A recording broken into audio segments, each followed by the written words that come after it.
We have a lot of things we have to cover today.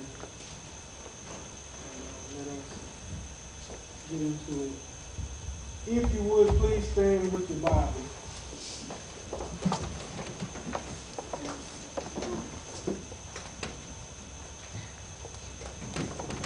Hold them in your right hand high. Say, Lord, Lord, this is my Bible. this is my Bible. And in it is your word. Is your word. I will receive I will receive your word of encouragement. your word of encouragement. I will receive I will receive your word of instruction. your word of instruction. I will receive I will receive your word of empowerment. your word of empowerment. Lord, Lord, I'm ready. I'm ready. Feed me. Feed me. Before you sit down, if you would, please turn with me to the Gospel of John. The Gospel of John, chapter 5. Only 6 verses and 6 verses only. 1 through 6. That's the Gospel of John. Amen. Chapter 5, verses 1 through 6. When you have it, please say amen. Amen. And it reads as thus. Verse 1. After this there was a feast of the Jews, and Jesus went up to Jerusalem. Now there is at Jerusalem by the sheep market a pool, which is called in the Hebrew tongue Bethesda, having 5 porches. In these lay a great multitude of impotent folk, of blind, halt, withered, waiting for the moving of the water. Verse 4, for an angel went down at a certain season into the pool and troubled the water. Whosoever then first after the troubling of the water stepped in was made whole of whatsoever disease he had. Verse 5, and a certain man was there which had an infirmity 38 years. When Jesus saw him lie, and knew that he had been now a long time, in that case he said unto him, wilt thou be made whole? My Lord. I come to you with the message entitled, wilt thou be made whole? My Lord. Please be seated in the presence of God. Amen. Verse 6 in the International Standard Version, it ends with, do you want help to be helped? Or do you want to get well? And I ask the question, to whomever this message is pertaining to, and it's pretty much pertaining to every man and every woman in this room, because no one is without fault or blemish. Amen. But the question is, do you want to get well? My Lord. You see, this man has been sitting in this condition for 38 years.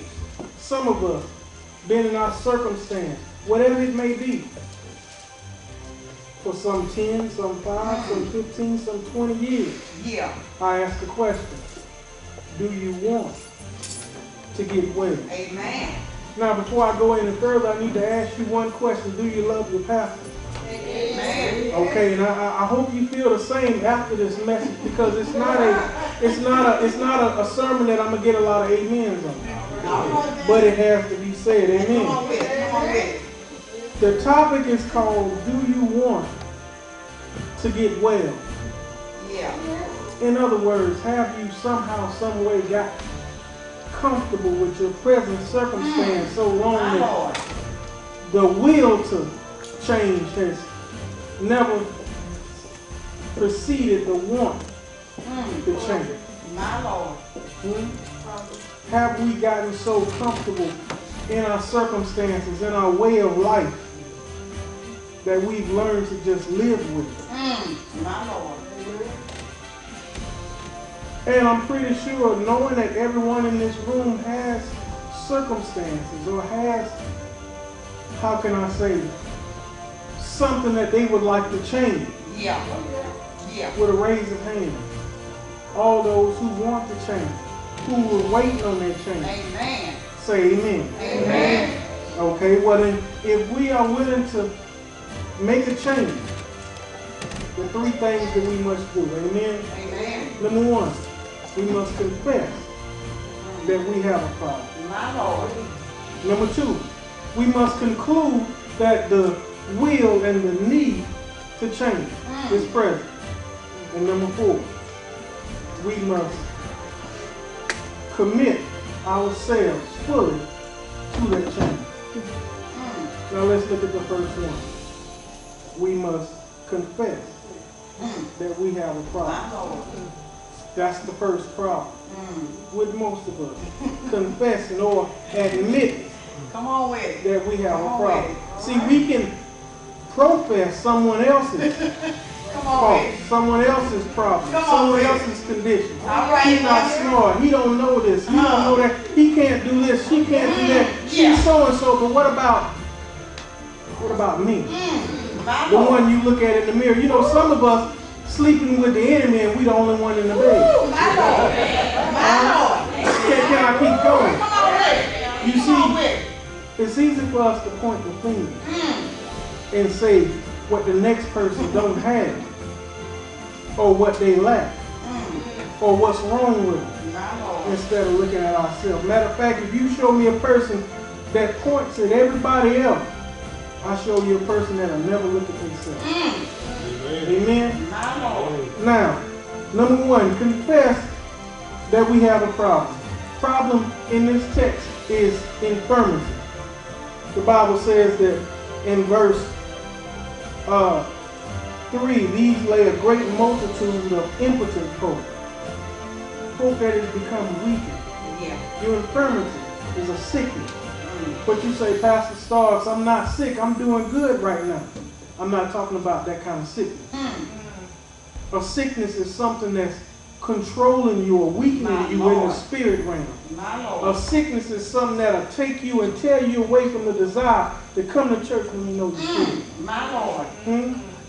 A sickness is what comes into you and has you talking about everything else but the goodness of God. All right now.